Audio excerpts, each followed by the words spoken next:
Thank you for your support.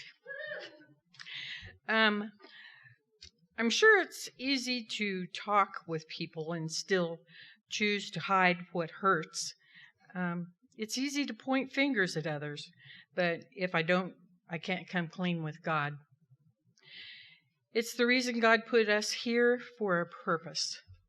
I hope this will allow you to benefit from this testimony because I know God still loves me, and regardless of my past mistakes.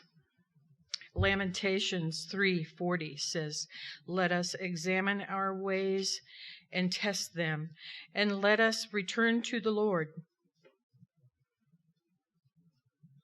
Just quickly this morning, I did mention I was a Christian. I thought I was a Christian, growing up, but I never really did become a Christian until I was 49 years old.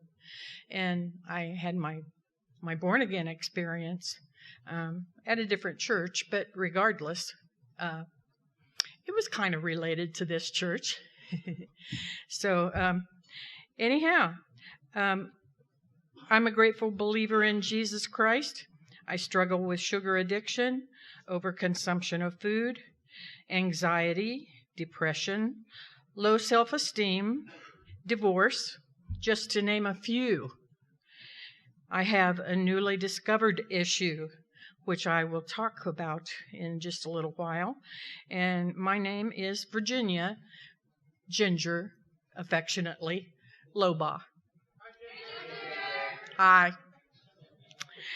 I was raised in a loving home, and my dad was a postman, working Monday through Saturday, and then he played piano in a dance band on Saturday nights. So he slept in on Sunday mornings, while Mom stayed home to prepare our dinner. That left us girls to walk to church for Sunday school, worship, and then return home. I was taught early on that God loved me as well as my family. As I grew older, I hoped I would one day be able to convey the depth of God's love onto my future family through regular attendance in church and my actions. When I was 6 years old,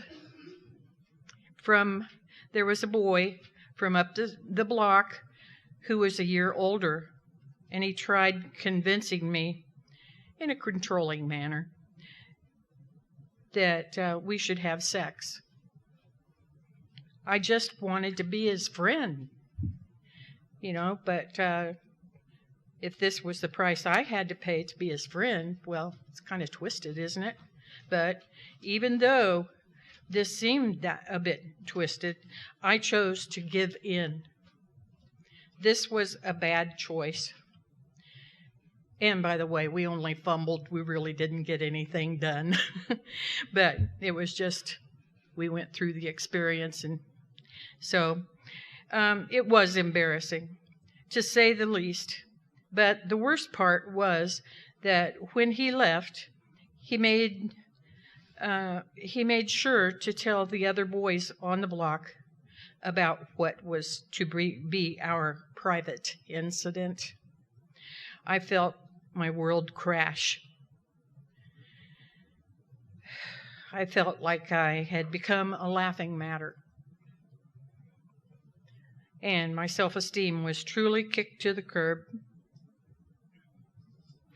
Around 2004, I took a class here at CrossRoads called New Start Family Life Skills. And I may have the information just a little bit wrong, but I don't think so. But I'll find out later in heaven, I guess. One interesting thing I learned was about arrested development. When a child has gone through a traumatic episode, like I had, their mental development doesn't develop much beyond 2 years, meaning that 6-year-old me was now going to get stuck when I was age 8. Only with great fortitude do they work past it. I remember turning to food as my comfort, even more than I was already eating. And I've always had problems with overthinking in my decision making.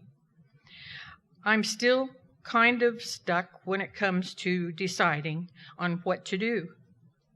It takes time for me to process, especially when I feel backed into a corner. That traumatic experience with the little boy down the street, that stuck. And it's hurt for a long time, but I really didn't know.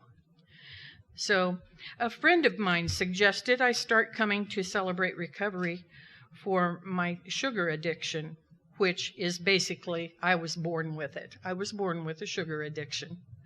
I'm pretty sure my 5'2" mom was pre-diabetic when she was pregnant with me. I weighed in at 10.5 pounds in May of 1951 and never shrunk. The formula was Karo syrup mixed with milk. So I'd say I was a sugar addict from birth. I'm not pointing fingers at Mom. It's just how things worked out in the early 50s. So getting on with my story about Celebrate Recovery. Why don't we ask ourselves inwardly the whys? And you should do that in everything, every move you make, and give it to God for an answer. Why? This is the good stuff that I've gotten from CR. The lessons and testimonies made old hurts surface. Why do hurt people hurt people? Why do I still carry guilt and shame into my here and now? I've worked through my books from The Journey Begins, done my inventory in chapter 4, and I put that young boy on the sheet for, it's only right. For many years, I blamed him to ease my pain, but silly me. It was me that gave in to this desire. I gave in. I think that's my mantra that's stuck in my brain. I gave in from somebody that was controlling. I couldn't disregard that pain deep inside my mind all those years. I went through the Journey Continues books.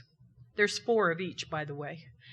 I went through the Journey Continues books, and the questions became more serious. I wasn't all in on my forgiveness chapter, and it had not soaked in yet. My mind still needed some resolve to this matter. Several weeks ago, I was examining our Celebrate Recovery resource table for a topic I've been kind of curious about,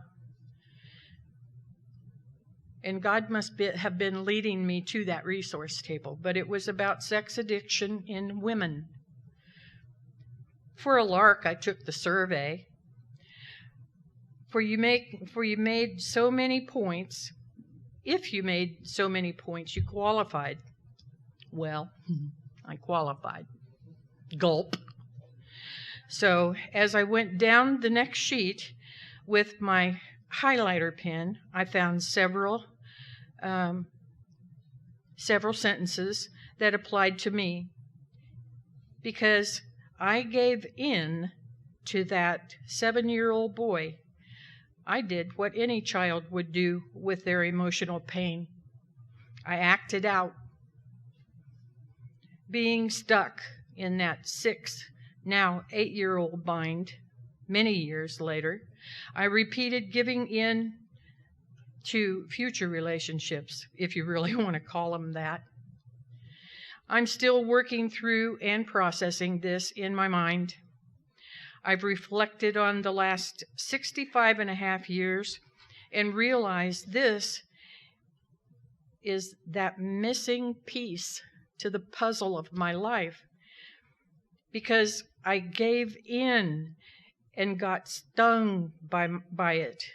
I became controlling, manipulative, promiscuous, stuffing myself with food, low self-esteem, overthinking, depression, judgmental, while setting myself up for rejection and abandonment.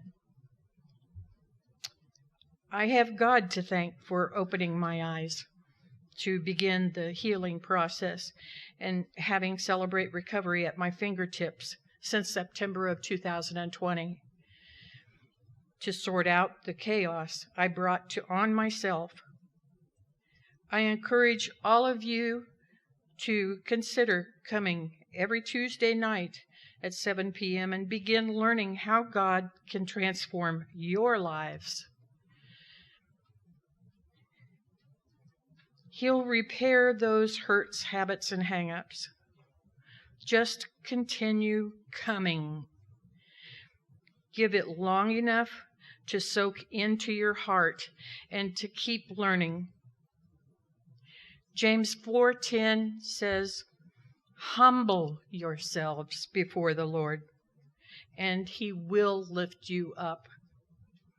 Thanks for letting me share.